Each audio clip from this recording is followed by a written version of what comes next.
जी अस्सलाम वालेकुम दोस्तों। जी दोस्तों, उम्मीद है कि तुसीं सारे हिफाजत नाल होवोगे, खैरियत नाल होवोगे। ते अज दी गल करदे इस मौजू ते कि मुहल्ले दे विच जिहड़ियां दुकानां हुंदियां ने, परचून दी दुकान भी कहा जांदा है, दुकान यानी कि राशन वाली दुकान भी कहा जांदा है, चाहे जनरल स्टोर भी बोलिया जांदा है कि एक दुकानदार दी ते एक मजबूर मां दे मुतलक गल करांगे। अज गल करांगे कि एक नशेई शख्स की शादी जिहड़ी है वो वालदैन क्यों करता है। गल करांगे कि एक मां जिहड़ी है, एक औरत जिहड़ी किस तरह मजबूर हो के जिस्म फरोश औरत बन जाती है। सारियां गल्लां सुनने वास्ते वीडियो मुकम्मल देखो ताकि तुहानूं कहानी की मुकम्मल समझ आवे ते नाल वीडियो शेयर कर दिया करो।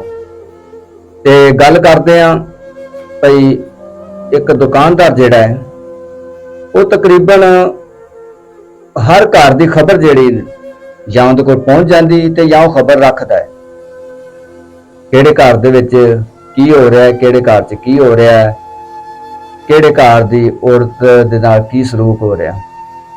ये सारी मालूमात जां ते वो आप पुछ लैंदा है या कोई हमसाया आके एक हमसाए की जिहड़ी है घर की दास्तान उहनूं दस दिंदा है ते या दूसरा आके ओहदी दस दिंदा। इस तरह सिस्टम जिहड़ा ना चलदा रहिंदा है ते दुकानदारां नूं ये जिहड़ी आदत हुंदी है, कुछ नवें दुकानदार जिहड़े ने वो ते इस चीज़ ते मुतलक नहीं, उन्हां नूं सिर्फ आपदे काम नाल ही हुंदा है ते इहदे विच हर दुकानदार नहीं, ये गल जिहड़ी हर दुकानदार दी नहीं, सिर्फ उस बंदे दी है कि जिहड़े मुआशरे दे विच औरतां ते गंदी नज़र रखदे ने, औरतां दी मजबूरी दा फायदा चुकदे ने, बजाय उन्हां ते सिर ते शफकत वाला हथ रखण दे अपने जिहड़े नफ्स दी सोचदे ने, अपने हिरस दे बारे सोचदे ने। ते इस मुतलक एक मां जिहड़ी है अपने दो बच्चों दी वो एक दुकान ते जांदी ते दुकान वाले नूं कहंदी कि खुदा दा नाम ही मैनूं राशन दे दे, मेरे बच्चे भुखे ने। कहंदा कि राशन ते तैनूं नहीं मिल सकदा, तेरे अल अगे बड़े पैसे तुहाडे अल जमा होए ने, राशन नहीं तैनूं मिल सकदा। हाँ, जिहड़ी मैं तैनूं डिमांड करना गल कहना वा वो मेरी मन लै ते मैं पूरी दुकान ही तेरे ते वार देंगा। वैसे नहीं दे रहा, एक शैतानी ज़हन दे नाल अपने हिरस नूं अगे रखदे होया एक मजबूर मां दा फायदा चुकदे होया उहनूं की कह रहा है कि मैं सारी दुकान तेरे ते वार देंगा। खुदा अगर उहदे ज़हन च आवे, उहनूं खुदा भुलिया है, उहनूं ये भुलिया कि मैं भी एक दिन कब्र च जाना है। खुदा याद आवे ते उन्हें की करना सी कि उहनूं वैसे ही सिर ते हथ रख के ते भैन कह के ते उहनूं राशन दे देना सी कि लै भैन तू जा ते तू अपने घर का निज़ाम चला, अल्लाह मालिक है। लेकिन वो शख्स की करता है कि उसकी मजबूरी का फायदा चुकता है। वो की कहती है, वो आंदी कि ए तेरी जड़ी ख्वाहिश है ना, या तेरी गल मैं नहीं मान सकती, मैं मजबूर जरूर हाँ लेकिन बगैरत नहीं। ये सारी जिंदगी तेरी कदी ख्वाहिश पूरी नहीं होएगी। चली जाती उनकी दुकान तो घर जाके जाती है ते दो बेटियां होंदियां ने उनदियां ते आपस च गल कर रही होंदियां कि आप ही भुख लगी है ते खाना नहीं। उन्हें चुप कर मम्मा आंदी होएगी, उन्हें देर उनकी मां आ जाती। आंदा सारी बेटी जिहड़ी वड्डी वो भज के आंदी ते आंदी मम्मा खाण लई कुछ लिआंदा ही। चुप करके ते देखदी की उनदा बंदा भी बड़ा खड़ा हुंदा है, बड़े गुस्से नाल जाके कहंदी कि आपदे प्यो नूं कहो जिन्हों एहसास ही नहीं कि मेरी औलाद है, मेरी बीवी है, इनू सिर्फ अपने नशे नाल है। उनका बंदा नशेई हुंदा है, नशा करता है, वो उल्टा अपनी जिम्मेदारी समझण दे बजाय उन्होंने कहंदा कि बकवास ना कर, तू बकवास ना कर ते चुप कर जा, तेरे मूंहों कदी चंगी गल नहीं निकलती। ते उन्होंने मारन जाता है, जब हथ चुकदा ते वो गो हथ फड़ लैंदी, कहंदी कि बस जिन्नी हो गई बड़ी हो गई, लेकिन हुण नहीं। ना तेनों अपने बच्चों का एहसास है कि मैं उन्होंने कमा के लिया है, तेनों ये पता है कि मैं नशा करना है, ते एक अपनी बीवी ते हथ चुकना है ते तू औरत ते हथ चुकना है ते चूड़ियां पा ला। इहदे नाल चंगा कि तू चूड़ियां पा ला ते घर च बह जा, तू अपने बच्चे नहीं पाल सकदा। ते ओनू कहंदा कि तू फिर अपनी जिम्मेदारी उन्होंने नहीं समझदा ते ओनू कहंदा है भई तू अपने बंदे नाल जुबान लड़ानी है, उहदे ते हथ चुकनी है, तू नरक च जाएंगी ते नाल ऐ हो जाएगा वो हो जाएगा। ते ऐ गल करके ते बाहर चला जाता है ते लंघदा हुंदा उसे दुकानदार दे कोल लंघदा हुंदा, नशे दी हालत च लगा जा रहा हुंदा, नाल गल्लां करी जा रहा हुंदा।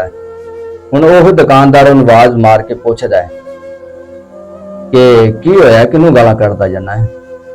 उन्हें है मेरी बीवी नूं, मैं अपनी बीवी नूं गालां कढण दियां, वो बड़ी कमजात औरत है, मेरे ते हथ चुकदी मैनूं गालां कढदी है। हुण उहनूं की कह रहा दुकानदार, ओह जिहड़ा हिरस परस्त दुकानदार सी कि कोई नहीं यार, घरां दे विच छोटियां मोटियां लड़ाइयां हुंदियां रहिंदियां ने ते जे तू आखे ते मैं भरजाई नूं समझावां, अगों नशई हुंदा है। वो आंदा जा तू समझा के वेख लै जे तेरी मन जे ते। वो दुकानदार है जिन्हें मैं तेनों गल दसन दिया कि इहो जिहे दुकानदार मुहल्लियां दे विच पाए भी जांदे ने कुछ कुछ कि अगले दे घर दी नीनो लैनी, अगले दे घर दा जिहड़ा इन्फॉर्मेशन लैनी कि माहौल दे मुतालक पता करना ते चला जांदा है। उधरों की हुंदा है कि उन्हां दी ना हमसाई जिहड़ी है उहदी बीवी कोल आ जांदी ते उहनूं पुछदी भी भैण की होया, बड़ा रौला पै रिहा सी ते ओह दसदी भी आ गल ते आ बात है ते बड़ी फस गई हाँ मैं। वो कहती कि तेरे माँ प्यो ने तेरे नाल बड़ा जुल्म किया है, तेरी इंदे नाल शादी करके। उन्हें मैं माननी है कि मेरे माँ प्यो ने मेरी बचपन च यानी कि छोटी उम्र दे विच ही शादी कर दी भी, उम्र मेरी हाले इन्नी नहीं सी, लेकिन मेरी शादी उन्हें कर दी है, उन्होंने गलती है। लेकिन ये माँ प्यो ने यदि शादी इसलिए कर दी, उन्होंने पता सी कि यह नशई है, लेकिन उन्होंने जहन च सी कि शायद असी यदि शादी कर दीए तो बंदे का पुत्र बन जाए। अज दे दौर दे विच भी कुछ लोग इंजदे ने कि अपने नशई पुत्र नूं बहुत ही अच्छा साबित करके ते बहा के ते उहदी शादी करते हैं, हालांकि पता हुंदा है उन्हां नूं कि एक नशई है ते ये बंदा नहीं बन सकता, लेकिन फिर भी उनकी शादी इस बुनियाद पर करते हैं कि शायद ये बंदे का पुत्र बन जाए, शायद इनकी बीवी आए, शायद ये बच्चे हों तो उन्होंने मूँह वेख के ये बंदे का पुत्र बन जाए, नशा छड़ दे। कोई होंगे भी ने, कोई 100 ला लो, कोई 8-10 होंगे भी ने कि जिन्होंने एहसास होंदा है ते वो नशा जड़ा छड़ देंदे ने, अपनी जिम्मेदारी नूं समझ लेंदे ने। ते ये सी भी नशई बंदे की शादी माँ प्यो क्यों करता है। खैर वो दसदी कि उन्होंने इस वजह तो शादी कर दी कि उन्हें है भी तू मैनू ये दस कि तू तो आप नौकरी करनी सा, उन्हें नौकरी दी सुन लै। उन्हें जिहड़ी जगह ते नौकरी करनी सा उस जगह ते इन्हें मालक कोलों पैसे उधारे चुक ले भी, उन्हें को जाके तो एडवांस ले जाता सी ते खीर दी बाकी उन्हें मेरे अगे जिसम मेरे दी ख्वाहिश कर दी, डिमांड कर दी ते मैं मजबूर होकर मैनू वो फैक्ट्री छड्डनी पई। मैं उनकी गल नहीं समझ सकती। उन्हें उस तो बाद जिस फैक्ट्री च पता किया है, जिस जगह ते काम का पता किया है तो उत्थे हुंदा की है, ये भी साडे मुआशरे दी अज दी तलख हकीकत है कि जो तुसी मनोगे कि वाकई इंज हुंदा है। कहंदी कि जिथे भी जानी हाँ ते सुपरवाइजर होवे या जीएम होवे या कोई भी ओहदा रखदा होवे फैक्ट्री च, उन्हां दी कोई ख्वाहिश हुंदी है कि साडे नाल रात गुजारी जावे। उन्हें इस गंदे मुआशरे दे विच दरिंदे नुमा जिहड़े शख्स ने वो बहुत ज्यादा पाए जाते हैं ते उन्हें है भी अगर किसी नाल भी रात रहना है तो फिर ही नौकरी मिलती, नहीं तो नौकरी नहीं मिलती। उन्हें है कि इंज दे साडे मुआशरे दे विच दरिंदे लोग ने जिहड़े किसी दे सिर ते हथ ते नहीं रखना चाहणगे, लेकिन दरिंदगी वास्ते उन्हां को बड़ा पैसा हुंदा है। उन्हें भी इस वजह तो मैं किसी भी नौकरी नहीं की। उन्हें इनकी शादी हुई सी ते शादी तो बाद कुछ दिन ये मजदूरी करता रहा, लेकिन आस्ता आस्ता ये नशे दे विच जदों लग गया ਤੇ 5 ਸਾਲ ਹੋ ਗਏ ਨੇ ਸਾਡੀ ਸ਼ਾਦੀ ਨੂੰ, ਇੱਕ ਦਿਨ ਸੁੱਖ ਦਾ ਸਾਹ ਨਹੀਂ ਲਿਆ, ਇੱਕ ਦਿਨ ਸੁੱਖ ਦਾ ਸਾਹ ਨਹੀਂ ਲਿਆ। ਮੈਂ ਤੰਗ ਆ ਗਈ ਆ। ਉਹਨੂੰ ਕਹਿੰਦੀ ਕਿ ਭੈਣ ਤੂੰ ਇੰਜ ਕਰ, ਮੇਰੇ ਬੱਚੇ ਭੁੱਖੇ ਨੇ ਤੇ ਇਹਨਾਂ ਨੂੰ ਕੁਝ ਖਾਣ ਨੂੰ ਦੇ। ਉਹ ਅੱਗੋਂ ਕੀ ਕਹਿੰਦੀ ਹੈ ਕਿ ਤੇਰੇ ਬੰਦੇ ਨੇ ਅਗਲੇ ਦਿਨ ਮੇਰੀ ਸੱਸ ਨੂੰ ਗਾਲਾਂ ਕੱਢੀਆਂ ਨੇ ਨਸ਼ੇ ਦੀ ਹਾਲਤ 'ਚ, ਤੇ ਜੇ ਮੈਂ ਇਹਨਾਂ ਨੂੰ ਕੁਝ ਦਿਆਂਗੀ ਤੇ ਉਹ ਮੇਰੇ ਨਾਲ ਨਾਰਾਜ਼ ਹੋਏਗੀ, ਜਾਂ ਉਹਦਾ ਮੇਰਾ ਜਿਹੜੀ ਮੁਖਾਲਫਤ ਪੈਦਾ ਹੋ ਜਾਏਗੀ, ਜਾਂ ਮੇਰੇ ਨਾਲ ਬੁਰਾ ਸਲੂਕ ਕਰੇਗੀ, ਲਿਹਾਜ਼ਾ ਮੈਂ ਤੇਰੇ ਅੱਗੇ ਮਾਜ਼ਰਤ ਕਰਨੀ ਆ, ਮੈਂ ਤੇਰੀ ਮਦਦ ਨਹੀਂ ਕਰ ਸਕਦੀ। ਚਲੀ ਜਾਂਦੀ ਹੈ। ਹੁਣ ਬੱਚੇ ਜਿਹੜੇ ਨੇ ਉਹ ਭੁੱਖ ਨਾਲ ਬਿਲਕਦੇ ਹੁੰਦੇ ਨੇ। ਸ਼ਾਮ ਦੇ ਜਿਵੇਂ ਜਿਵੇਂ ਟਾਈਮ ਗੁਜ਼ਰਦਾ ਹੈ, ਇੱਕ ਬੇਟੀ ਉਹਦੀ ਭੁੱਖ ਦੀ ਵਜ੍ਹਾ ਤੋਂ ਬਿਮਾਰ ਹੋ ਕੇ ਲੰਮੇ ਪੈ ਜਾਂਦੀ ਹੈ। ਹੁਣ ਮਾਂ ਬੜੀ ਮਜਬੂਰ ਹੁੰਦੀ ਬੱਚਿਆਂ ਦੀ, ਤੇ ਸੋਚਣ ਲੱਗ ਪੈਂਦੀ ਹੈ ਤੇ ਸੋਚਦੀ ਕੀ ਹੈ ਕਿ ਹੁਣ ਮੇਰੇ ਕੋਲ ਉਹ ਦੁਕਾਨਦਾਰ ਦੇ ਕੋਲ ਜਾਣ ਤੋਂ ਇਲਾਵਾ ਕੋਈ ਹੱਲ ਨਹੀਂ ਹੈਗਾ। ਮਜਬੂਰ ਮਾਂ ਆਪਣੀ ਮਮਤਾ ਜਿਹੜੀ ਹੈ ਉਹ ਆਪਣੇ ਬੱਚਿਆਂ ਤੋਂ ਨਿਛਾਵਰ ਕਰ ਦਿੰਦੀ ਹੈ। ਇੱਕ ਦਰਿੰਦੇ ਦੇ ਹੱਥ ਆਪਣੀ ਇੱਜ਼ਤ ਨੂੰ ਵੇਚ ਦਿੰਦੀ ਹੈ। ਇਸ ਤਰ੍ਹਾਂ ਬਣਦੀਆਂ ਨੇ ਔਰਤਾਂ ਮਜਬੂਰ ਹੋ ਕੇ ਜਿਸਮ ਫਰੋਸ਼। ਕੋਈ ਵੀ ਔਰਤ ਹੈ ਉਹ ਖੁਸ਼ੀ ਦੇ ਨਾਲ ਜਿਸਮ ਫਰੋਸ਼ੀ ਨਹੀਂ ਕਰਦੀਆਂ।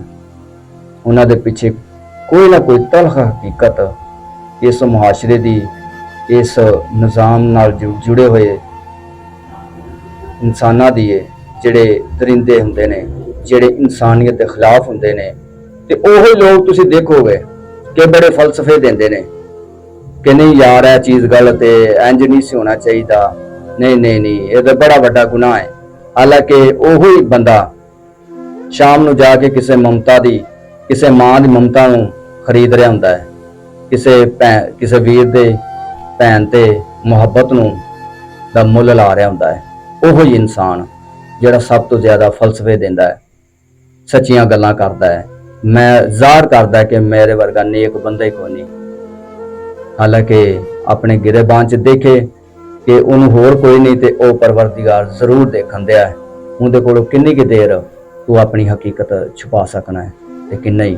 ਇੱਕ ਮੁਹਾਸ਼ਰੇ ਦੀ ਤਵਾਇਫ ਕੋਲ ਚਲੇ ਜਾਓ ਤੇ ਉਹਦਾ ਵੀ ਇਹੋ ਹੀ ਮੌਕਫ ਹੈ ਕਿ ਮੈਨੂੰ ਅਗਰ ਤਵਾਇਫ ਬਣਾਇਆ ਤੇ ਕਿਹਨੇ ਬਣਾਇਆ? ਇਸੇ ਮੁਹਾਸ਼ਰੇ ਨੇ ਬਣਾਇਆ ਹੈ ਕਿ ਮੈਂ ਪਦੈਸ਼ੀ ਤਵਾਇਫ ਨਹੀਂ ਸਾਂ। ਮੈਨੂੰ ਇਸ ਮੁਹਾਸ਼ਰੇ ਦੀ ਜਿਹੜੀ ਜ਼ੁਲਮ ਹੈ, ਜਿਹੜੀ ਜ਼ੁਲਮਤ ਹੈ, ਇਹਨੇ ਮੈਨੂੰ ਤਵਾਇਫ ਬਣਾਇਆ। ਤੇ ਤਵਾਇਫ ਦੇ ਕੋਠੇ ਤੇ ਕੌਣ ਜਾਂਦਾ ਹੈ? ਇੱਕ ਇਨਸਾਨ ਜਾਂਦਾ ਹੈ, ਇੱਕ ਬੰਦਾ ਜਾਂਦਾ ਹੈ, ਇੱਕ ਸ਼ਖਸ ਜਾਂਦਾ ਹੈ ਕਿ ਜਿਹੜਾ ਕਿਸੇ ਨੂੰ 10 ਰੁਪਏ ਦੇਣਾ ਤੇ ਉਹਨੂੰ ਮੌਤ ਦਿਸਦੀ ਹੈ, ਲੇਕਿਨ ਸ਼ਫਕਤ ਵਾਲਾ ਹੱਥ ਰੱਖ ਕੇ ਤੇ ਕਿਸੇ ਦੀ ਮਦਦ ਕਰਨਾ ਉਹਨੂੰ ਮੌਤ ਦਿਸਦੀ ਹੈ। ਤੇ ਕੋਠੇ ਤੇ ਜਾ ਕੇ ਹਜ਼ਾਰਾਂ ਲੱਖਾਂ ਰੁਪਈਆ ਨਿਛਾਵਰ ਕਰਨਾ ਇਹਨੂੰ ਬੜਾ ਫਖਰ ਸਮਝਦਾ ਹੈ। ਤੇ ਦੁਆ ਕਰਨੇ ਇਹਨਾਂ ਲੋਕਾਂ ਵਾਸਤੇ ਤੇ ਮੁਆਸ਼ਰੇ ਵਾਸਤੇ ਤੇ ਉਹਨਾਂ ਮਾਵਾਂ ਵਾਸਤੇ ਜਿਹੜੀਆਂ ਮਜਬੂਰ ਨੇ, ਉਹਨਾਂ ਭੈਣਾਂ ਵਾਸਤੇ ਜਿਹੜੀਆਂ ਮਜਬੂਰ ਨੇ, ਕਿ ਅੱਲਾਹ ਪਾਕ ਉਹਨਾਂ ਦੀ ਹਰ ਮਜਬੂਰੀ ਨੂੰ ਦੂਰ ਕਰੇ।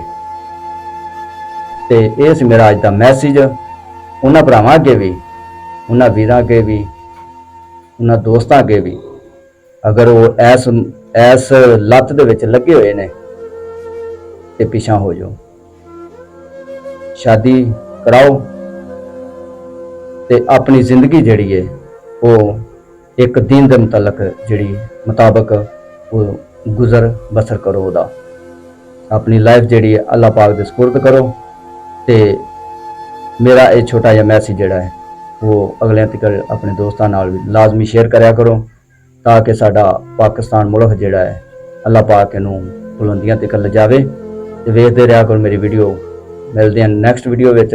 ਤਦ ਵਾਸਤੇ ਮੈਨੂੰ ਦੇ ਇਜਾਜ਼ਤ। ਅੱਲਾਹ ਨਿਗਹਿਬਾਨ। ਪਾਕਿਸਤਾਨ ਜ਼ਿੰਦਾਬਾਦ।